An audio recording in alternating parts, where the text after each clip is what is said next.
হাতে দুইটা আমার সামনে। হ্যাঁ হ্যাঁ ধরো। হ্যাঁ দেখি আয়সা তাকাও।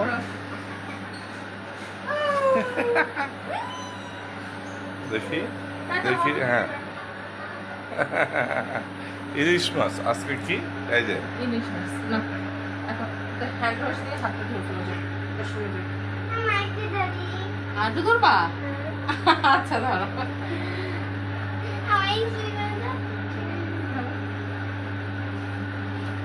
তুমি খুশি? তোমার ফেভারিট কাণ্ড মাছ দেখো কিভাবে ধরতেছে, এই ফারহানের মতো। ফারহানের ছোট সময় দেখো না মাছের জন্য পাগল। তোমার বাবাকে নিয়ে ফারহান মাছ এদিক থেকে আয়সা। আচ্ছা বাবাকে দেখো। শারমিন হ্যাঁ বলো। তাকা। দেখো মেয়ে মাছ এক কয়েকদিন পরে কোটাও শিখে যাবে, ধরা যখন শিখে গেছে কোটাও শিখে যাবে না ঈশা?